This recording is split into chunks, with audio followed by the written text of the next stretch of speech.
Hey guys, welcome back to the YouTube channel, and here we are with the 10th episode of 7 Levels with Lionheart. Welcome to the show. My name is Lion. I'm really excited that you guys are here. I hope you guys took some time to watch the last video, episode 9. If you haven't, there's a button for it, like right up here. I think you all should click on it and check it out. Had a great conversation with Yellow Yugo, and it was a really awesome conversation. But with that being said, I'm really excited to interview our guest this afternoon because she is a person that is really kind and sweet, and she's just a joy to have in chat or even hang out in her chat. It's always a good time. And so, without any further ado, welcome to the show, Espenwald. How are you doing, Espenwald? Hello, how are you doing, Lion? I am doing well. Thank you so much for being here. I really appreciate you making some time to do 7 levels with us. Go ahead and take a second to introduce yourself. Tell people what they might find if they can't come to your stream. Hi guys, my name is Espenwald1 and I am a Pokemon streamer primarily. I like to do a lot of mindfulness on my stream, so really just a place to come together and to just chillax and forget about what's going on in the outside world. I actually started my channel in late 2020 during the pandemic, and it was really as a way of helping with my mental health and kind of like reaching out to other people, and finding people who had things in common with me, such as Pokemon. So I do a lot of shiny hunting. That's mainly what I do. But we like to come together and we like to have that safe space for everyone.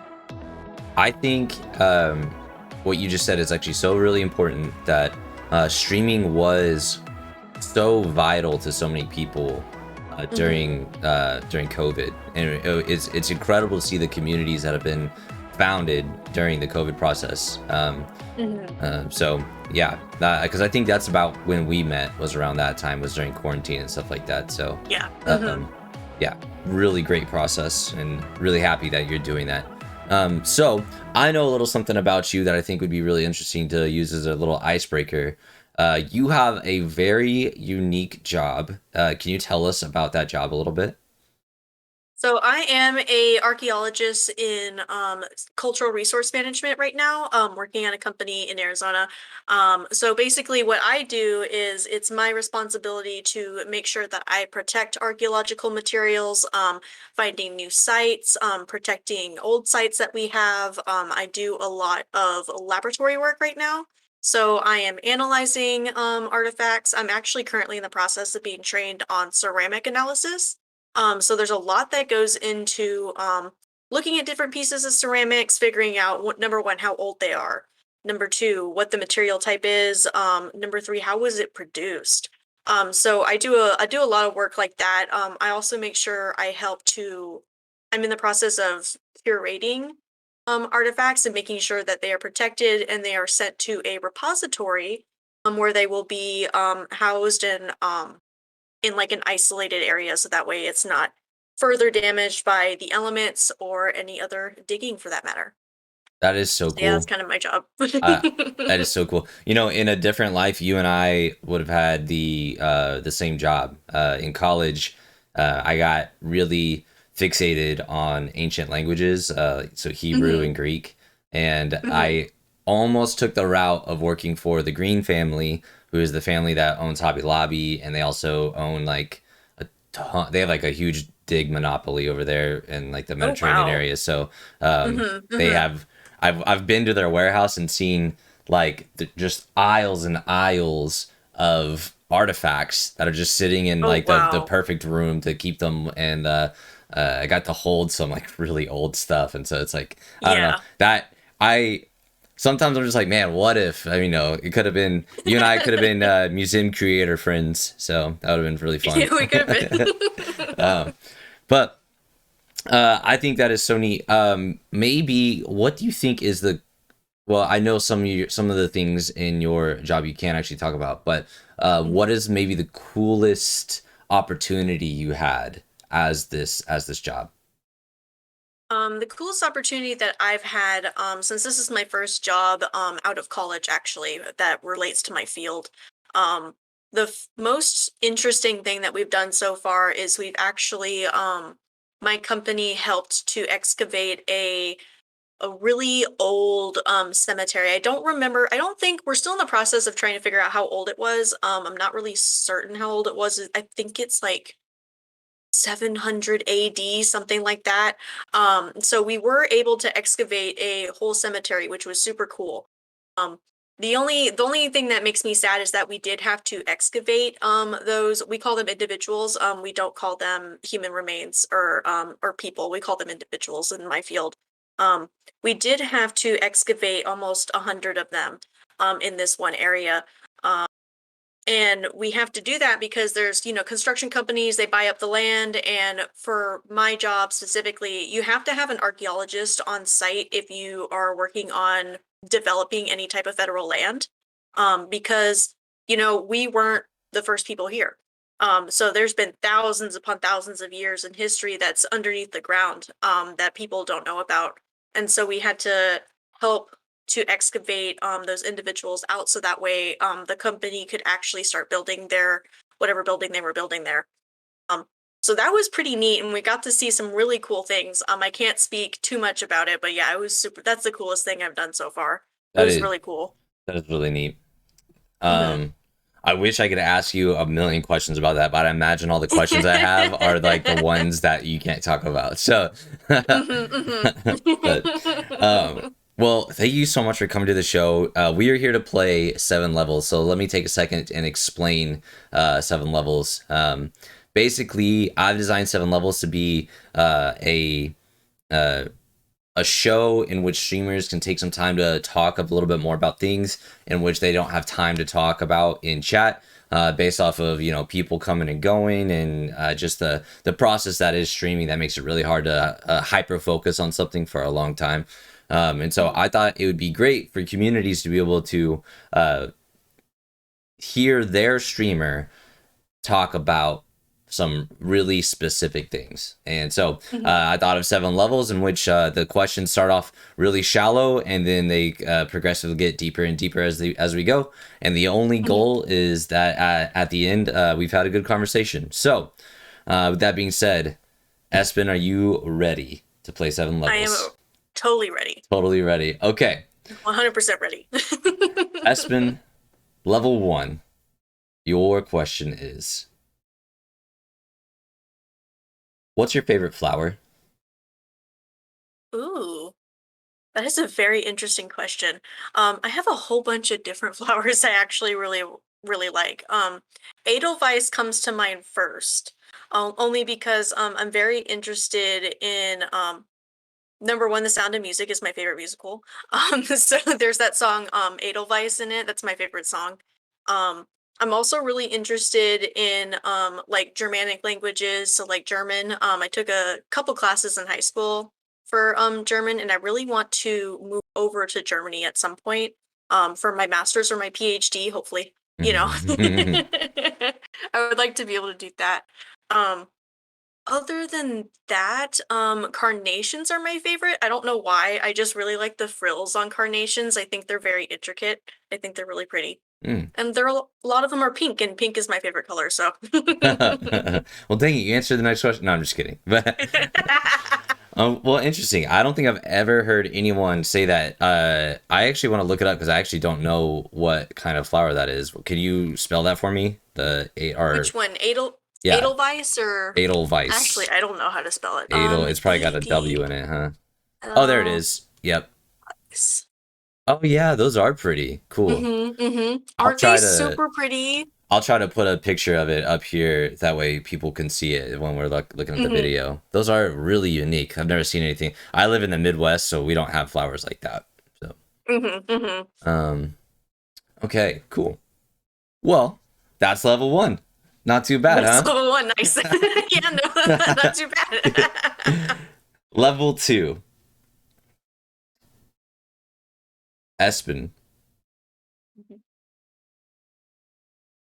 if you could go anywhere in the world for 1 week for free, where would you go and what would you do? I would go back to Turkana Lake in Kenya, in Turkana country. So actually when early 2019, early 2020, before the pandemic really started, I actually went out to the Turkana Basin for excavation out there to do some graduate school study out there. Um, I really want to be a paleoanthropologist, which is essentially an anthropologist that is studying human fossils. So you Mm. got anthropologists that study human remains, you got anthropologists that study human materials, which would be archaeology. Um, I want to focus on human fossils. And so while I was out there in Turkana country, early 2020, we were going out there because there is so much human evolutionary history that happens in the Turkana Basin, in the East African Rift Valley in general. Um, so we went out there for, it was supposed to be 3 months, but unfortunately, because of the pandemic, we got sent home a little bit early. So we were only there for 2 months, but it's spectacular out there. The geology out there is gorgeous. There's so many fossils. Everywhere you walk, there's fossils. And the people there are they're so brilliant. I absolutely adore the Kenyan people. Um, really, dude, like everyone I met was so nice. Mm. It was like a shock. It was so nice. And the language is beautiful, Swahili. Yeah, it's just gorgeous. And then plus we got to camp out for a couple nights. We did some like a geology course and we camped out on the savannah and you could hear the hyenas in the background at night. Oh, Kind of creepy. spooky. Yeah. It's really spooky, but it was super cool. There's so much wildlife there and nothing that we have in the United States. Like everything's like rhinos, giraffes, zebras, hippos. Like I saw all of them. It was super cool. Mm. So yeah, I would definitely be going back. That's where actually I wanna study. I wanna study in Turkana Basin.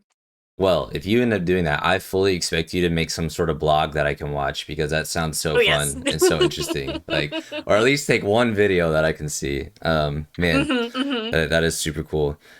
So you said there's like a lot of uh, like in speaking anthropologically, you said there's like a lot of human like would you say like defining moments there, or like what is that, Yes. what's like the main things that you can study there, I guess. You can is called the Cradle of Humanity, basically. So the origins of the genus Homo has been brought all the way down to East Africa. And now we're getting a little bit more information about South Africa, which is super interesting. The more people dig, the more people find, the more our history comes to light. And I think it's super cool. Um, so the origin of Homo kind of originates around in the Turkana area, as far as we know. We also have a lot of Australopithecines out there, which are the genus before Homo. Mm, So there are ancestors before we became Homo habilis is the first of our species to be of the Homo genus. Um, Super cool, and it's around like Kenya, Ethiopia, Tanzania type of area. That's kind of where everything happened. Where we started walking upright, where we started working with tools. Super interesting. There's so much history there. Um, yeah, it's a lot of history there. that's so curious. I mean, I love studying stuff like this. Like I could Hmm. spend hours just like listening to National Geographic things, and or just even like people's theories about things. You know, sometimes I would say Hmm. I can get clickbaited down some pretty long trails on YouTube about what people think is happening and stuff like that. So Hmm. it, Hmm. it is super cool. What would you say is a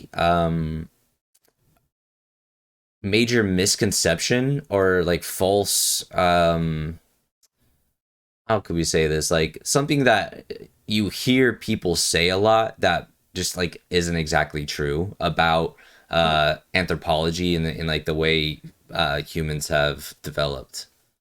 Humans have developed. Well, the one thing is a lot of people say we evolved from monkeys, and that is partially incorrect because we actually evolved from apes. The human species we are apes 100%. So we are related to chimpanzees, gorillas, orangutans, gibbons. Gibbons are lower down the tree, but monkeys and us branch off from one point. So we didn't evolve from monkeys, but we evolved from apes. Hmm. So that's kind of a misconception. A lot of people like to put apes and monkeys kind of in the same area. We are all primates, so we are in fact related to monkeys, but we didn't actually evolve from them directly.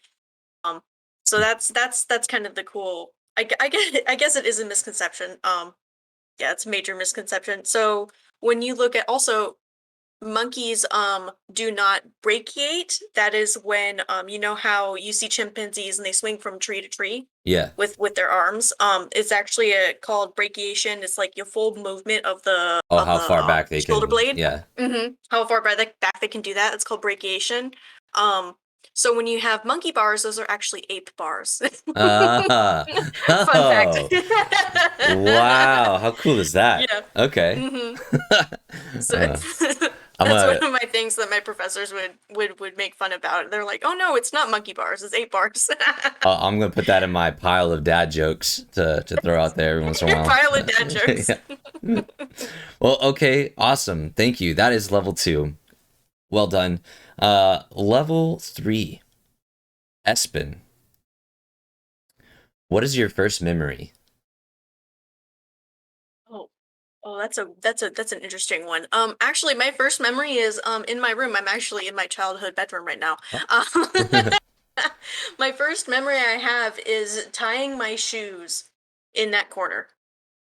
That is the first memory I ever had. I would think I was like 3 or 4. I don't know why that's my first memory, to be completely honest. It's so Yeah. mundane. Yeah. But that's my earliest memory is tying my shoes or trying to tie my shoes as I was super little.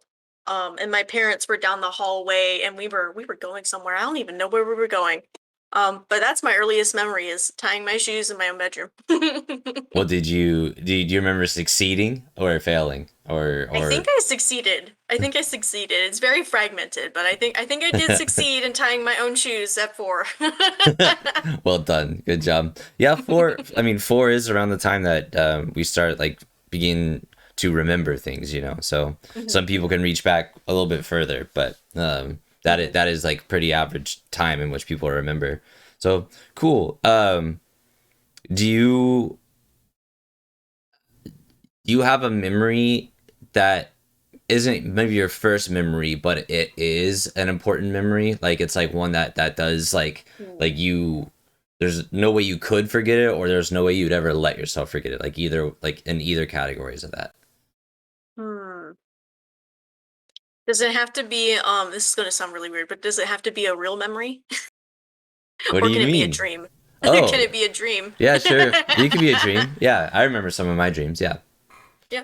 My earliest because around coinciding like my first memory is also like my I remember my first dream and it was very vivid and it happened multiple times. It was like I'm afraid of falling. Not afraid of heights now. I used to be afraid of heights, but I'm mainly afraid of falling. And I just remember as like a 5-year-old or 4-year-old having this dream of watching this guy in slow motion skateboarding down the steps of my elementary school, but it was in slow motion. Okay. And I'm just watching him skateboard and then fall.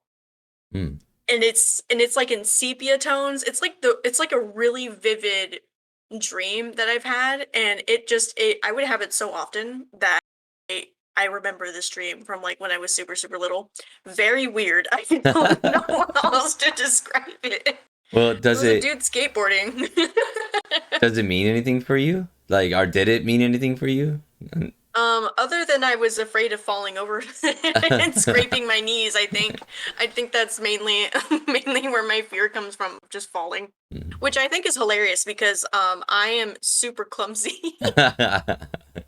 So when I'm out in the field, I have to have boots that go up super high that like go all the way up my ankles because my ankles will just Oh, you just roll all the they time? just roll all the time. It was so annoying. I'm always rolling my ankle. And I'm always the one in the, everyone else is like chugging away, right? Going up this huge mountain with all these rocks and stuff. And I'm always at the back, like flopping over. They're like, "Are you okay?" And I'm like, "I'm fine. I'll get up I'm there fine. eventually. I'm Yeah. getting there." Oh my gosh. Well, maybe that dream was preparing you consciously for your clumsy life. Maybe From my clumsy life. your subconscious was like, "Oh, girl, you are falling everywhere. We need to make you You're aware of gonna be this." falling forever. Well, cool. That's pretty cool that you have an old memory. I think so. I remember my first nightmare, and Oh wow. because I dream like every night, but I hardly ever have nightmares. Hardly ever, ever, ever. Mm-hmm. But I have one where Michael Jackson came and killed me, and that was like really weird. Oh god. Which is weird. Because I'm not afraid of Michael Jackson at all. But for some reason, that nightmare was like he was the one doing it, and so Bro, that's creepy. That's yeah, creepy as hell. yeah. Tell me about it. Yeah. It's so weird. I mean, he had like a gun, but I was like rolling around on the ground so he couldn't hit me. But like some kind of action movie. But yeah, it was That is so bizarre. it was so weird. I know.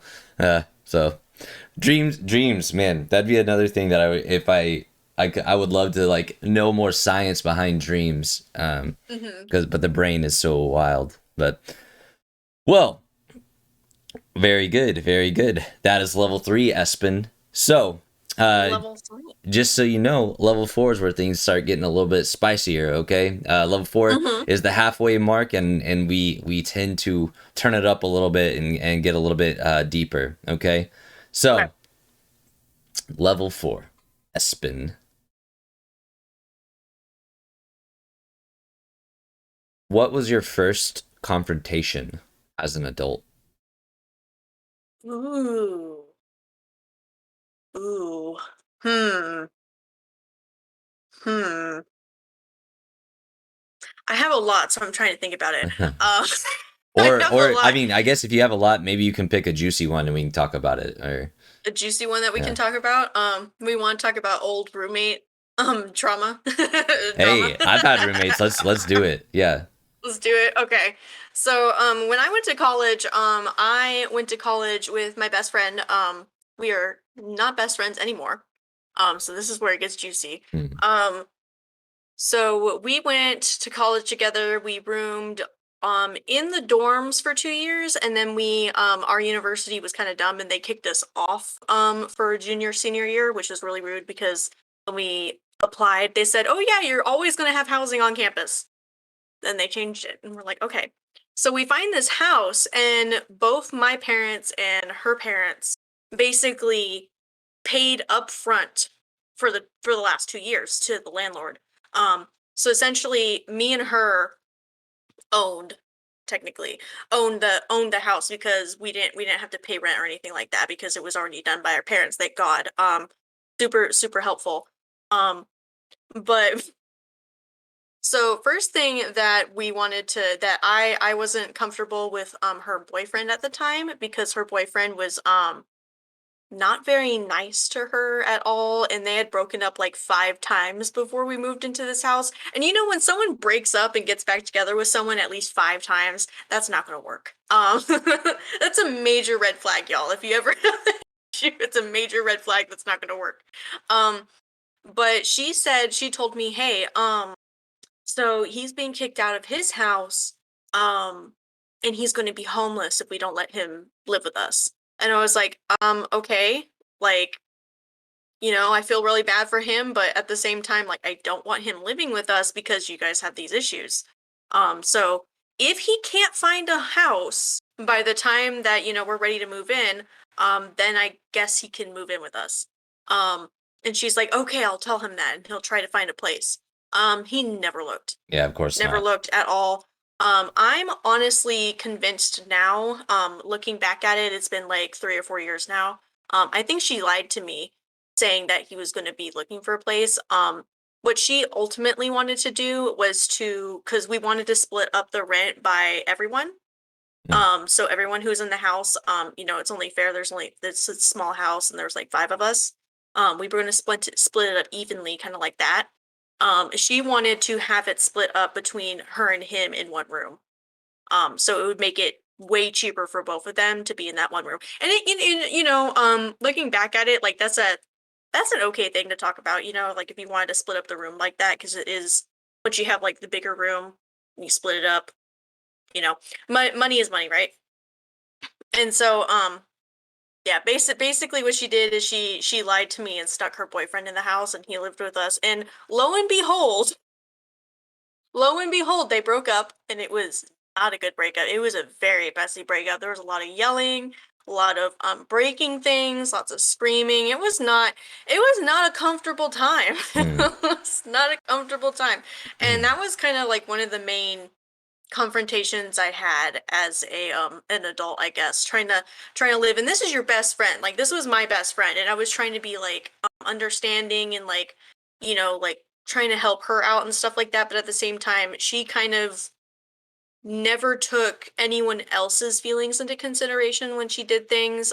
So I kind of had to learn from that friendship that I had that I really need to stand up for myself a little bit more mm, and to put myself first when it comes to things, because you're always going to have people in your life who the people in your life who actually genuinely love and cherish you, they're going to put you first. They're not going to put you second. They will put you first. And it was kind of a tough time for me going through college and trying to figure out exactly where I stood in relationship to other people. mm. So definitely like standing up for myself, that came a lot from that. Also, she got a dog, and the dog destroyed the whole house. If you For anyone who's going into college, never let your roommates get a dog. I don't care how well behaved or how well trained they're going to train that dog. They're not ready for it. Right. There's no way. Yeah. He So, destroyed the house. It was a couple $1,000s in damages. Like, he ripped the doorknob off the door, and she wasn't taking care of him. That's why. yeah. He Go ate the figure. door. He ate the carpet. Um, that was awful. Gosh. So, what was the final, I guess, confrontation that you had with her? Would you say, like, when did Oh. you just know you guys are parting ways and you're never seeing each other again? So that happened. So we had a year left on the lease, so I couldn't get out of it. It was already paid. I wasn't going to, and it was really expensive where we lived, so I wasn't going to try to find another place to live. Because it would have just been way too expensive Yeah. to afford. Um, but what happened is that her boyfriend and her broke up literally like 6 months after we all moved in, so he was there for 6 months, and we had to deal with that. Um, she kept the dog even though the dog was from both of them. So he actually bought the dog 100%. And she never like paid for anything for the dog. She kind of just took the dog from him as like a gift, which I thought was odd because they had an agreement that she was going to pay for half, but she never actually did. Mm. Really weird. But anyway, she kept the dog, and I love that dog so much. But she was not training him at all. Like, he would potty in the house. Like, he was not potty trained, and he was like a full like almost 2 years old Oh, by the time we were having like major issues. Like, he should not be. right. Still dealing with It was stuff like just, that. Yeah. yeah, you shouldn't be dealing with that. Like, if it's a puppy, we understood when he was a puppy, but he was no longer a puppy. Yeah. He was no Yeah. longer a puppy, like, guys. And he had horrible separation anxiety. So he would destroy the house and everything like that. And at one point, every time she would leave the house, so she'd always leave for multiple nights and not come back. So me and my other roommates, we had to take care of the dog because, someone needs to feed him, someone needs to take care of him. Even though it wasn't our dog, we had to take care of him still. He was in our house. Um, but he would cry, so he would howl, he would Oh bark, man. all this type So of thing. It was sad. super sad. It was so sad. And I talked to her and I was like, "Hey, like, he's actually keeping up, the other roommates at night because he would be in the house crying nonstop throughout the night. No one could really get any good sleep." And I was like, like, we really need to find a solution for this. And she was like, well, one roommate, which didn't happen. One roommate told me he stops after an hour. And I was like, he doesn't because he's howling throughout the night. Like, we can't sleep, guys.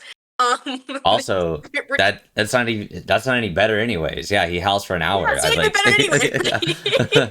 He's howling for hours on end, and she would leave him outside for hours on end, and it's like, what are you doing? I was basically like, you need to take care of your dog, and she was like, you need to get over it. You're being too sensitive. Um, this is a you problem, not a me problem, basically. And I was like, at that point, I was like, you know what, like, nah, this is not a me problem. You are not gonna gaslight me into it's your dog. Hmm. It's your dog. Why are you telling me it's my fault that your dog is misbehaving? And you're not the one home. You're not home at all. You would leave for weeks on end.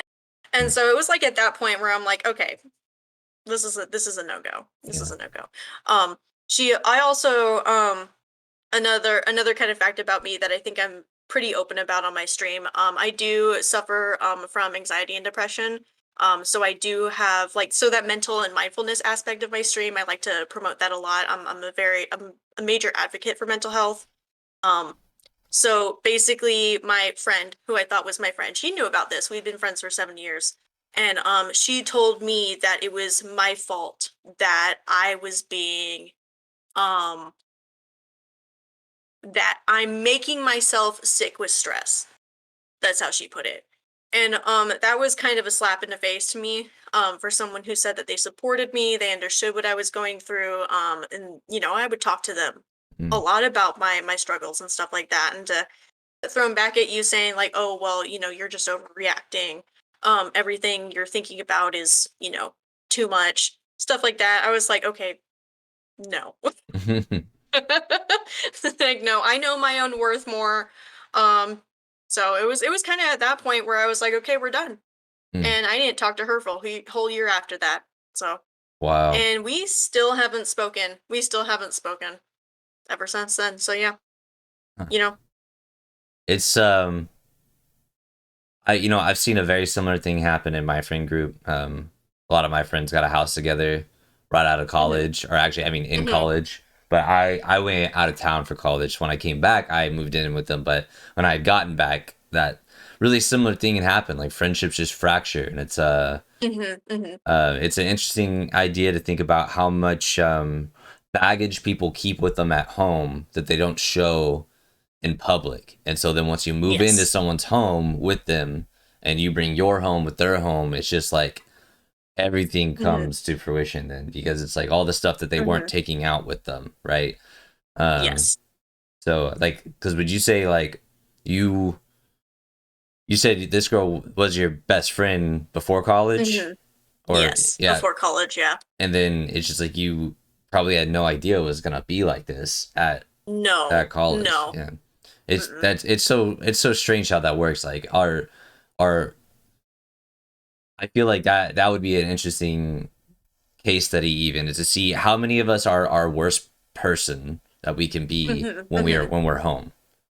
Mhm. Like Mhm. when we should be, ideally we should be the same person everywhere we go, and we should always strive to be the best person that we can be everywhere we go.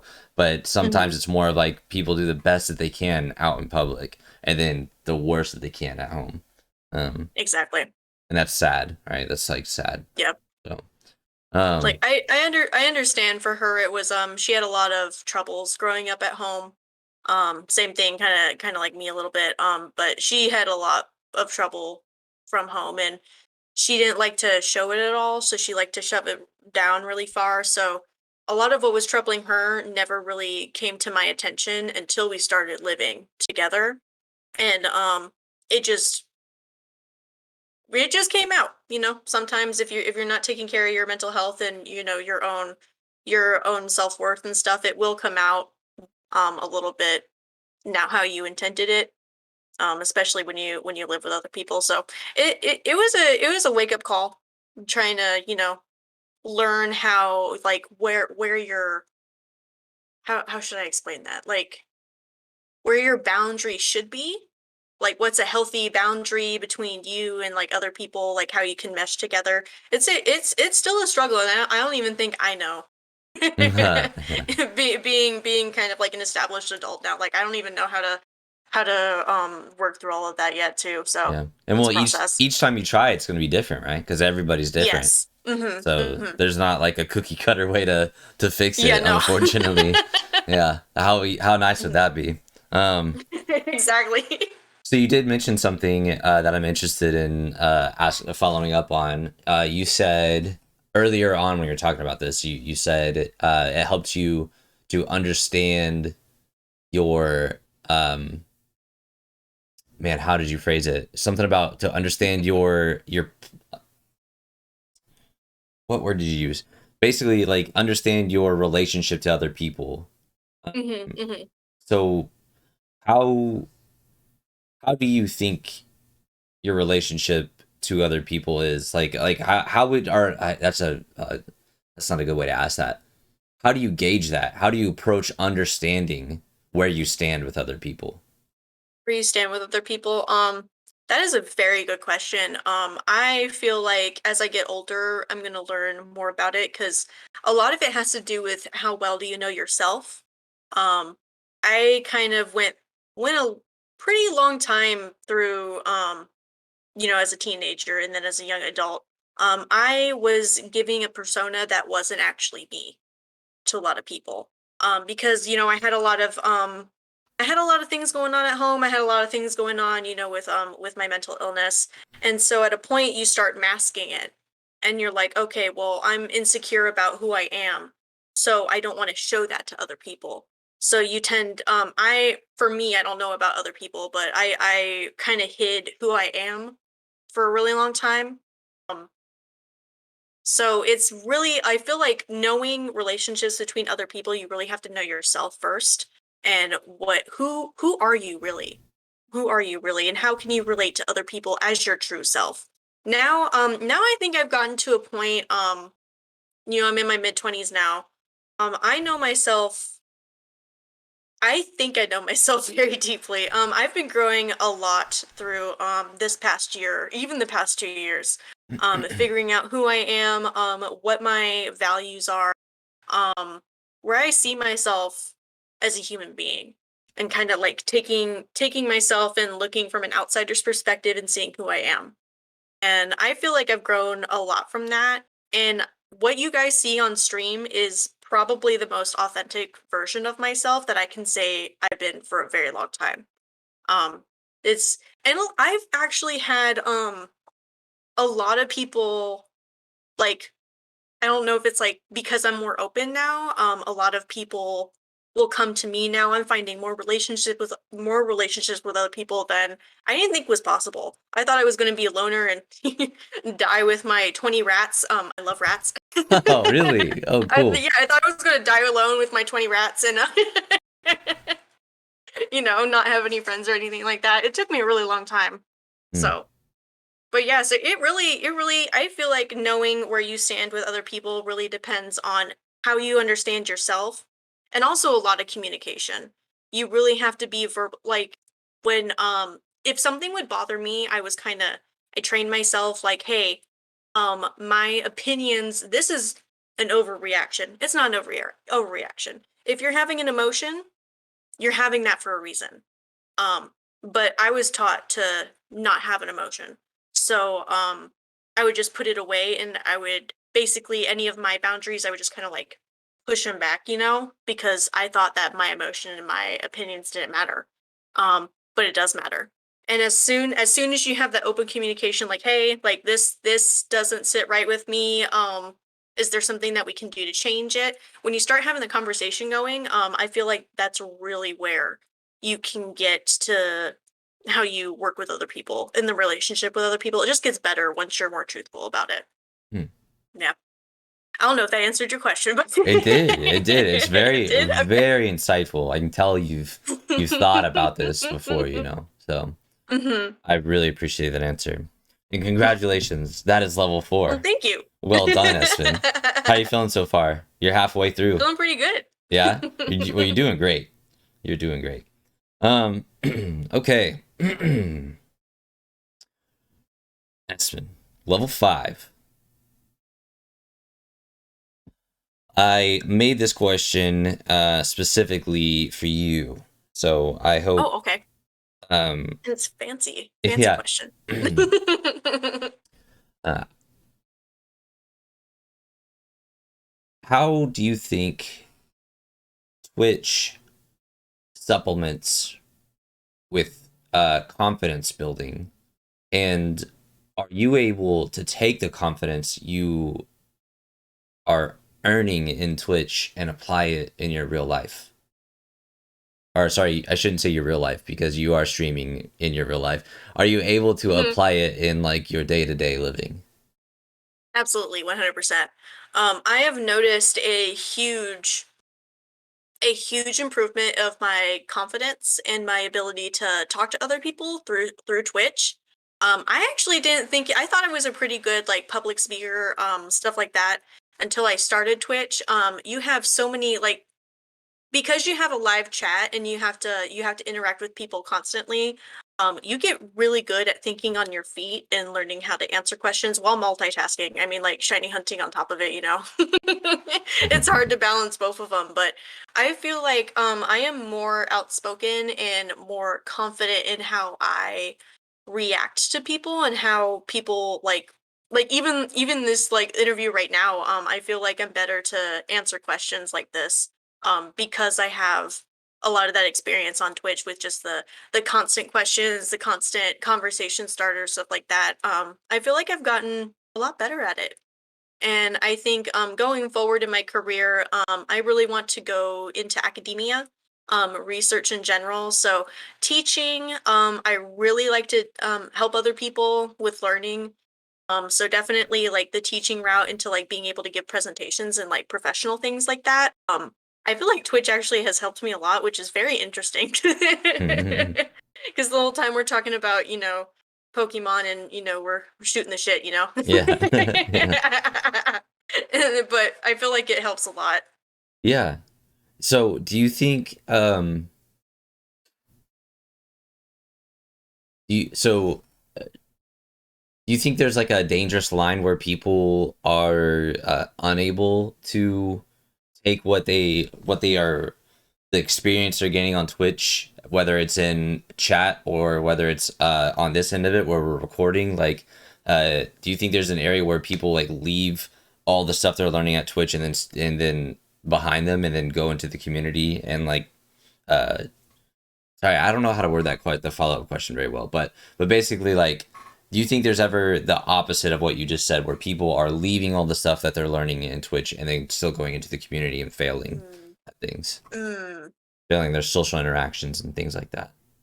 I guess that really depends on your style of streaming, I feel like, because I understand where you're coming from. So I think you're talking about like people who have a disconnect between their who you see on stream versus who you see outside of stream. Yes. Yeah. Like if there's a disconnect there, yeah. Yeah. So it definitely depends on what type of streamer you are. So my stream, for example, I'm using my channel as an extension of my own mental health progression, I guess. I guess is the best way to say it. Having a schedule really helps me with my depression and anxiety. Interacting with other people definitely helps with my anxiety. Like I usually do not talk to a lot of people. I'm very shy, outside of stream. But it's definitely helped a lot. So I'm using my stream as an extension of myself, if that makes any sense. So who you see um on my stream is who I actually am. I know for some other people, so like I don't know if I have any good examples, but I know that there's some other like bigger streamers. It's a persona. It's a persona. 100% you can tell they're not being who they actually are on stream versus outside. You can definitely tell it's theater. It's entertainment. When it comes down to it, streaming is entertainment, and I feel like people who have not saying it's a bad thing either. People who have their streams geared towards more entertainment and more theatrics, that's their persona that they're putting at. So I feel like the dangerous line is viewers or, the people who enjoy that entertainment is thinking of that as real life. All the airbrushed effects, all of the overconfidence, that type of thing. I feel like a lot of people, that's the dangerous line is where they think that this is real life and that there's a lot of, glamorous people out there who that's their real life. It's not, when you look at their their real life versus what you see on stream is it's a lot different. Not saying it's a bad thing, but you definitely have to keep that in mind that the people behind the stream are real people. And you have to always keep that in mind. I feel like a lot of people, when you come into chats and stuff like that, you kind of forget that. It's like they're real people too, guys. They're depending on how they view themselves, um, and how they use their stream. I don't know if that helped answer the question. No, it does. It does. Because I think I've noticed on my end that like you can get down to what can the consistency of your viewers. You can get down. You can like build this like social profile for this person. Like they've said all these things about themselves to me. So all I can assume is this is what this person is and how Yeah. they are and but then because there is the wall of anonymity that is chat. I think people practice confidence in chat, and then win or lose, they take the experience that they have and try it somewhere else. And I think um, I'm always nervous for the people that you can tell are practicing confidence. I'm happy that they're choosing to be confident, but like I'm nervous for them practicing in an anonymous way Yeah. because Mhm. if you think about it, it's not actually confidence if it's anonymous. So it's like Mhm. um it's I'm always kind of worried for communities. Like sometimes you'll see if you're like hanging out in some of our bigger stream friends that we have, Mhm. like Mhm. Smarpy or Shine or even a bunch of other people that are stream friends of ours, that you can see people that hop in their chats and are projecting a personality trait Mhm. Mhm. without just like saying stuff in chat that would just be come across as banter or things. It's like somehow they're wording things in a way that is like giving the streamer information to hold on to. Mhm. It's not just Mhm. me coming into chat and saying, Espen, how's your day today? And then you're like, good, how's yours? I'm like, it's good, and then we move on. Mhm. It's like, Espen, how's your day today? You say, good, how's yours? And I say, uh, good, just working on this thing that they want you to know is like really cool, right? Like, which, Oh yeah. you know what I Mhm. mean? Like, and we don't know how true that is on our end, and we don't know Mhm. how Mhm. Mhm. how false it is either. We can only give people the benefit of the doubt that that's like what they're working Yeah. on, but you can tell it's like Mhm. something that they want to give you, right? Not just Mhm. like something Mhm. that's like offered up. But um but yeah, no. So I don't know. I think that is. I'm glad that you have the emphasis on mental health and mindfulness because I think Twitch lacks that so much. Mhm. Mhm. Because like we said, the nature of Twitch is fast, boom, boom, boom, get it done. Shiny hunt, off to the next hunt, or Yeah. Mhm. whatever content we might be choosing to do. There's not a whole lot of time to break down if someone is being mindful of themselves. So Mhm. Mhm. um, Mhm. it makes me proud to hear that you say that is your directive for that. Mhm. Mhm. Um, so I guess the last follow up question for that would be uh, do you think there's room to grow if you hold people accountable for their mindfulness and their mental health? Hmm. Or do you think people would Um. rather pretend like it's not there and just go to some streamer that, kind of encourages their um, false mindedness? I kind of see what you're saying. So like, um, is it more like viewing it as therapy or viewing it as entertainment? Is that kind of what you're getting at, or? Yeah, like if you broke it down and say that Mhm. you are at the end of the day, which I would never suggest you say this because you can get a lot of trouble for it, but Yeah. if your stream is more um, therapy happening with like um, with entertainment layered on top of it, Mhm. uh, Mhm. is there room to keep going versus a stream that's strictly entertainment? And like you said, like the people Mhm. putting on the persona and stuff like that. Yeah, I think they're for like my stream specifically. So when I talk about mindfulness, I'm thinking more about being in the present moment. So I play very relaxing music instead of I actually don't like gaming to like really pumped up music. Sometimes I do, but most of the time I don't. I have really chilled out music. And shiny hunting in particularly is very mind numbing. So it's very just Yeah, yeah, it calm and is. just, it's very just calm. Instead of like, first person shooter games where you're constantly alert and you're getting very excited the whole time that you're there. Um, Mine is just very mellow. Um, Honestly, if people fall asleep during my stream, that's okay with me because that's kind of the goal, Yeah. right? You want to chill out there. For me personally, I feel like there is room to grow like that. So I do work on having a really calming environment. We don't really get too much into things because here's the double-edged sword of my stream. So I want to be accepting, being person, a neurodivergent individual. I want to be mindful of other people's struggles, but at the same time, I don't want their struggles to overcome the whole mood of the stream.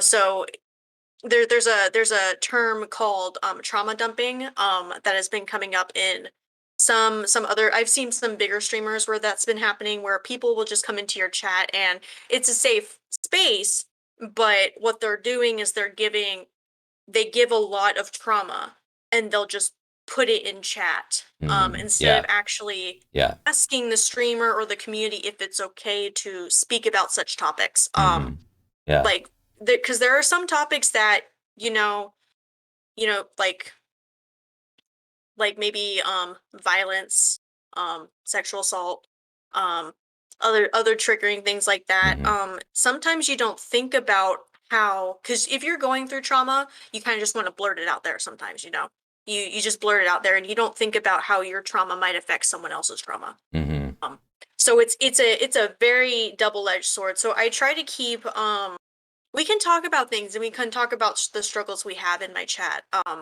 but not to the extent where it puts other people, makes other people uncomfortable.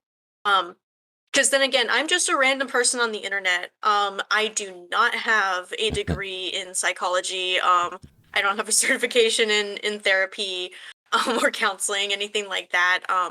So what happens is when I do get those individuals who come in and they really need some extra help, I do try to like put them on like a give them some, not opportunities, but resources. Mm. Give them some resources that might help them a little bit better. Um, but it is a double-edged sword trying to like talk about mental health in a way where not, you're not making other people's mental health worse. Yeah. You know what I mean? Um, so I think there's room to grow where we can be mindful of other people's struggles and, just be accepting of other people's struggles while, still having a good calm chat and still having a good environment while we're going through the stream. I think there is some room for growth. Um Not a lot of people like to talk about negative things in their stream, which is more like the entertainment side of stream. I feel like a lot of people, like if you put anything really negative in chat, people are like, no, we're not talking about this at all. And that's a fair point. If someone it depend it's if you're streaming, it's your stream. So whatever you're comfortable with, the conversation going, ultimately it's the streamer's decision on what content they create and how the chat moves forward. So it is I'm a baby streamer. I've only been doing this for a year.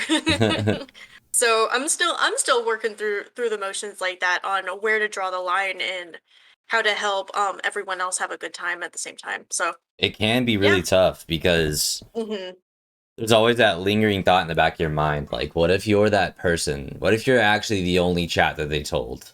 And then, and Yes. then if Hmm. somehow they experience a bad time after saying it, like, what if they actually Hmm. won't go seek anyone else? And so it's like, I Yes. hate that pressure. I really hate that Hmm. pressure. Hmm. I Hmm. I honestly hate it so much that I wish. people would always make sure they're going to a professional before they tell strangers. Yes. Like, why would you tell a Yes. stranger before you tell a professional? But Hmm. I And I understand. think a lot of, yeah, Go ahead. like I think a lot of that comes from fear, because a lot of our, westernized society, you don't really want to, and especially our parents' generation, I don't know about your parents' generation, but mental health was something not talked about. Um, if you have a struggle, if you have an issue, suck it up, pull yourself up by your bootstraps. Hmm. You don't talk about it. You don't ruin other people's day with your negativity type of thing.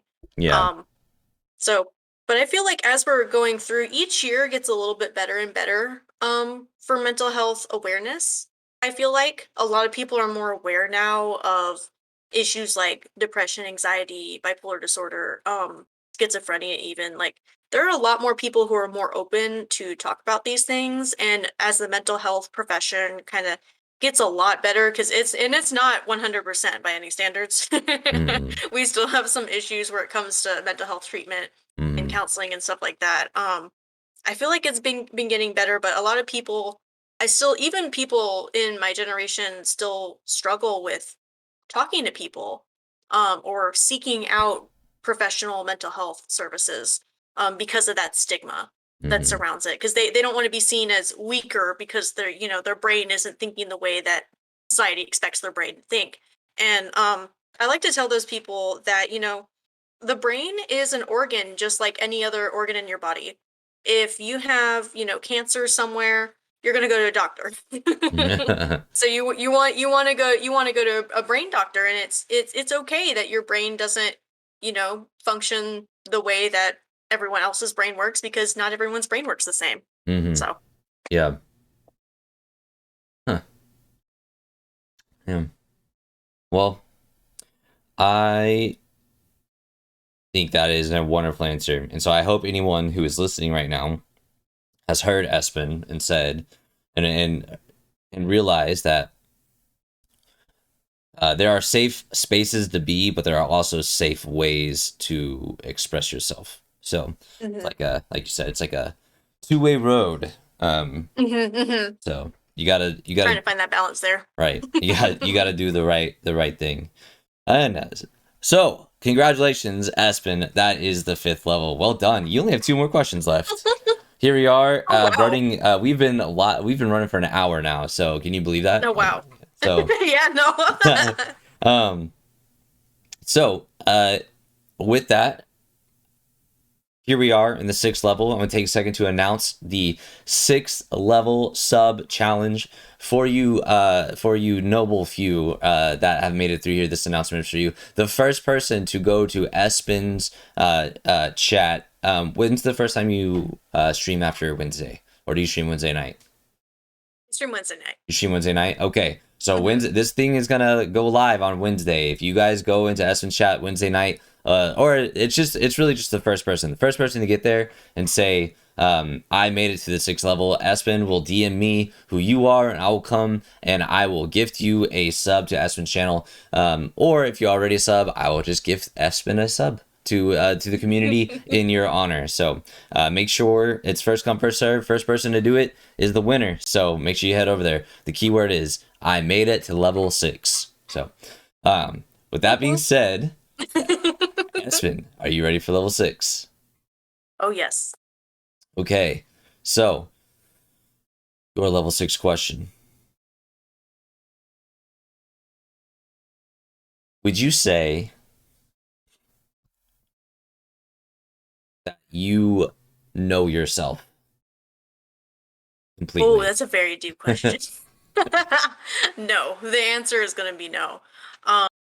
So we haven't really talked about, for anyone who doesn't know, I'm a part of the LGBT community. I'm pansexual, and I am currently, in the past year or so, I have come out as non-binary.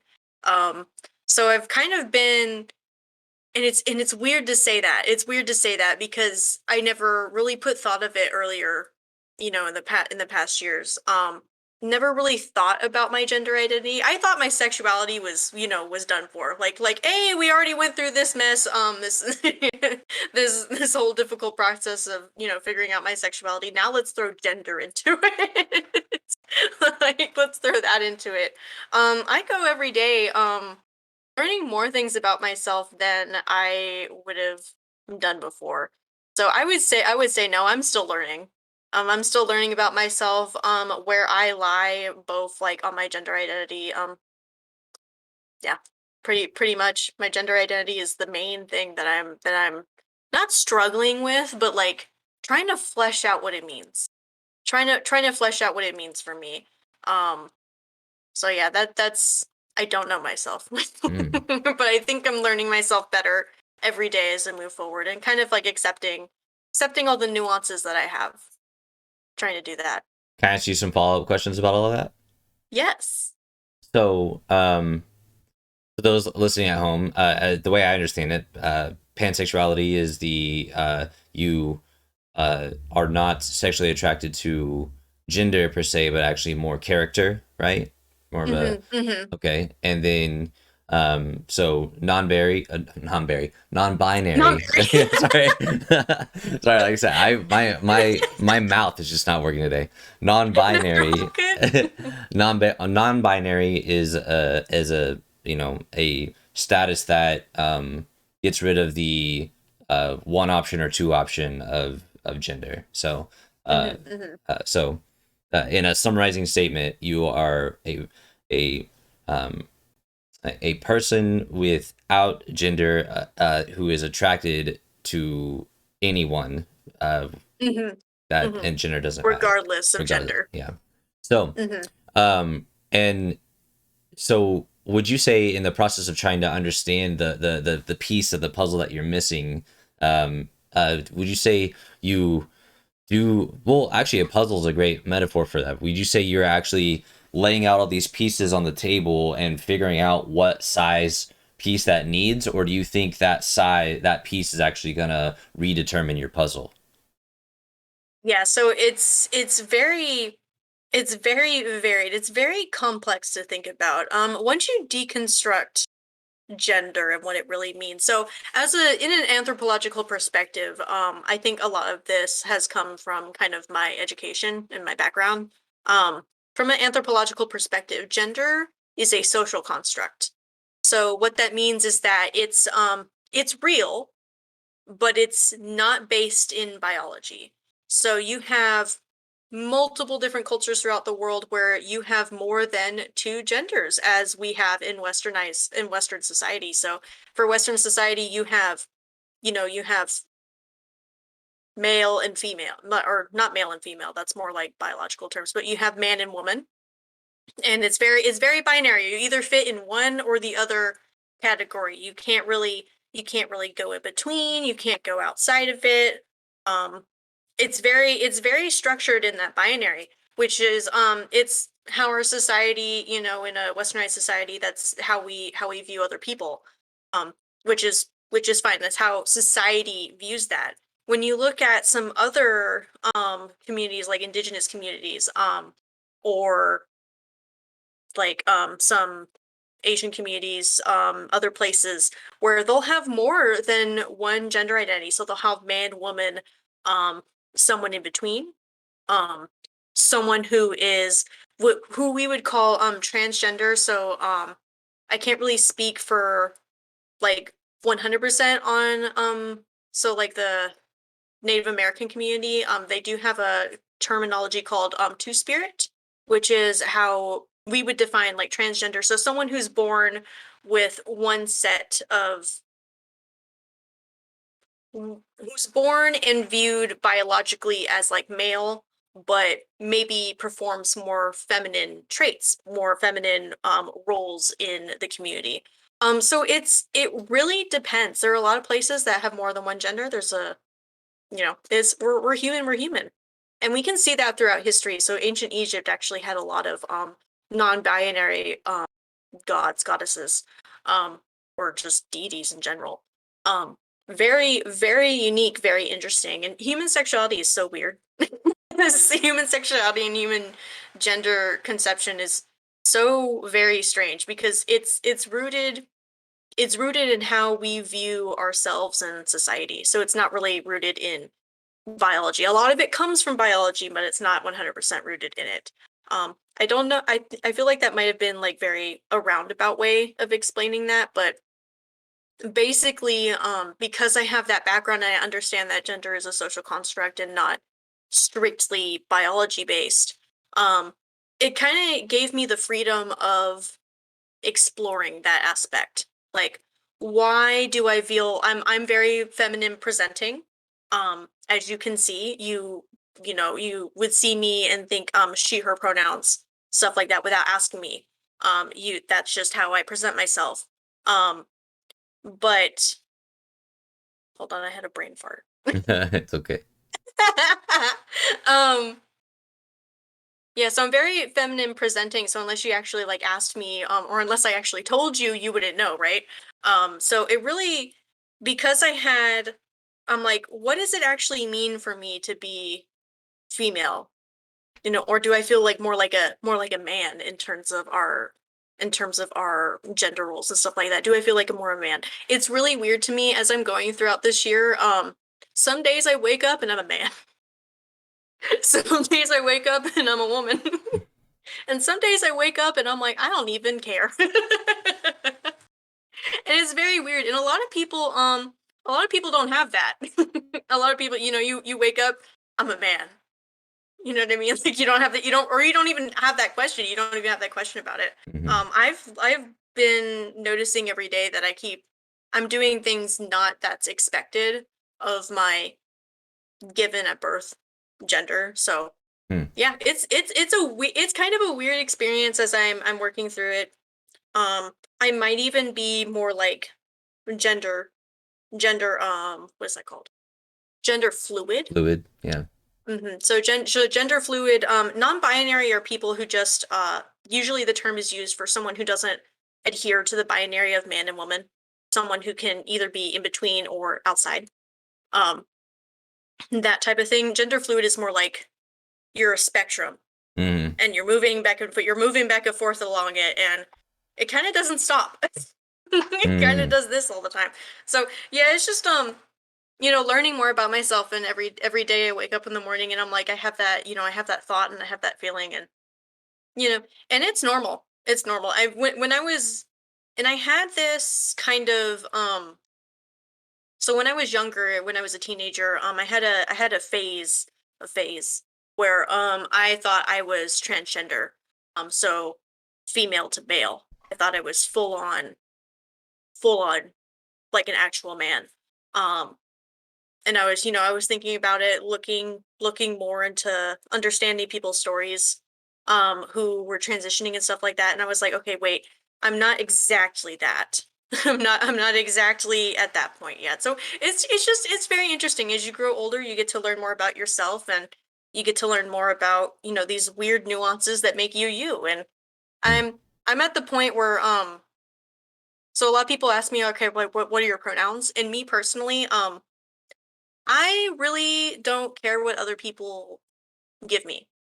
So you can call me she, her, he, him, they, them. I will respond.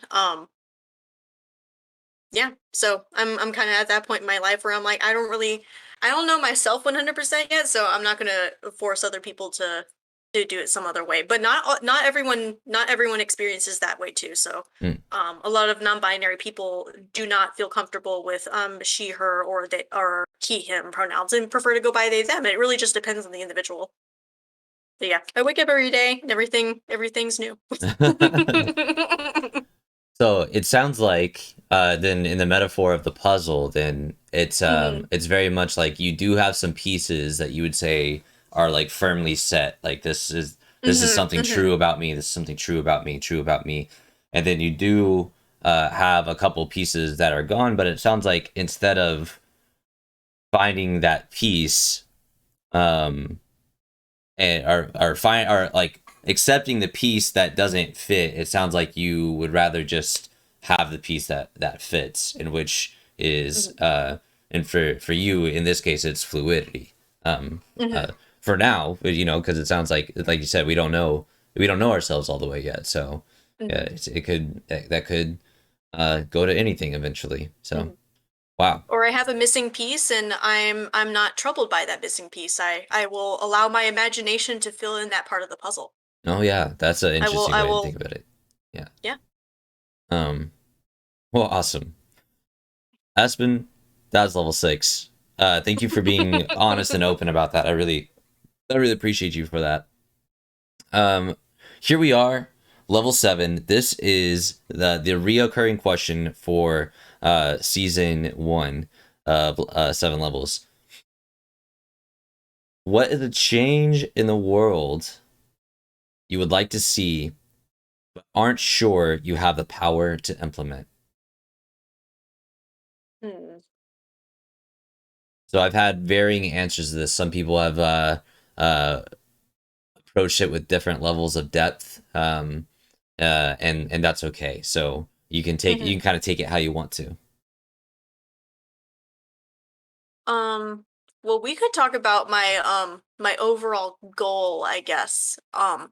So when I talk about paleoanthropology as my passion, it's not just because I'm solely interested in fossils or, understanding our very ancient history. At the end of the day, I see paleoanthropology as a way to understand that we are all connected. We all come from one background. So I feel like I kind of want to use that as like an analogy to where, everyone around the world is your brother or sister. Hmm. Um, so I want to use paleoanthropology as a way to help other people understand that a lot of people around the world, people of different cultures, people of different ethnicities, um, identities, sexual orientations, we're all into this together, and we are all related. In the deep final level, we are all human. And the human experience comes in very different shades, very different forms, very different ways of expressing our humanness. And I kind of want to use that as like the I view that as like my driving thing is I really want to help other people see themselves in others and understand how we are ultimately very intimately connected with one another. And yeah, that's kind of my goal. It's a very lofty goal. Hmm. And it's very abstract compared to like this is a fossil. You know Yeah, what I mean? yeah. But I see it as a way of connecting. You're asking the world to put apart their own individual cultures and presumptions and prejudices Hmm. to see the idea that the Earth has its own one big culture kind of thing. Hmm. So Hmm. that is that is a good goal and Hmm. challenge. I hope that comes together too, and very well put, by the way. And uh, also, Espen, congratulations! That's 7 levels. You did it. Well done. Yay! It has been Thank you so for nice having me. talking to you. Yeah, this was a great conversation. I hope you had a good time. I did. It was really fun. Yeah, it was. I learned a lot about you, and I hope anyone watching this also learned a lot about Espen. Um, Mhm. so, with that being said, Espen, go ahead and take a second and tell the world what you got going on. I know you're currently, or did you just wrap up your Ice Pokemon Shiny challenge, or is that still going? Or well, I'll just let you do it. That's still going. You can say whatever you got going on. What's going on? Okay, cool. So, what I like to do for my streams, for my shiny hunting in particularly, I like to change everything per month. So currently in the month of December 2021, we are having an Ice type invitational challenge. So we looked at all of the Pokemon, the Ice type Pokemon you can find in Sword and Shield or Brilliant Diamond Shining Pearl. We put them all together in like this graphic. And whoever can find the first of that species will get 3 points, and then everyone who gets a duplicate of that will get 1 point. And whoever wins at the very end of the of December, so January 1st, we'll have like a little ceremony to see who actually got as many shiny Pokemon, shiny ice types as possible, and I think that's super cool. I'm trying to implement more. I've been very inspired by Shine Patrol's what was it? The Dynamax Adventure Showdown and the what was the other one we had? The Wild Area Showdown. Yeah. The Wild Area Showdown. I'm very inspired by Shine Patrol's and the whole group's way of trying to bring the community together and to shiny hunt together, because ultimately that's what we're all doing, right? Where we all love Pokemon, we're all coming together and we're trying to find, we're all crazy and we're trying to find different colors of the same Pokemon. So I'm been very inspired by that, and so I've been trying to do more like community events like this. But usually every month or so I'll have like a different theme, and I'll try to base it on like holidays or stuff like that. So we had a fall theme. So we did we had Sudowoodo, Executor, and who else did I have? Another tree that turns red for fall. But we had those. So Trevenant. Trevenant, there we go. Yeah. Yeah, I had that one. So yeah, we're doing a whole bunch of, whole bunch more shiny hunting, try to implement some more prizes, some more community interaction. So yeah. Awesome. It's a fun time. Well, cool. Yeah, I've actually I saw you got Abominous Snow the other day, and I was I had a swarm hunt that I was really involved in like yesterday, because I was like, oh, I want to do this. I was actually looking at your event, but I was like, I can't mess out. There's a swarm of Beldum in like Route 218. Oh, so I was like, I got to, and then I didn't end up getting one. So I should be able to participate now that I'm freed up. But yeah, totally. Well, Espen, thank you so much for being my guest today. This has been a great conversation, and all that we have left is saying bye to YouTube. So, goodbye, everybody. Bye, everyone.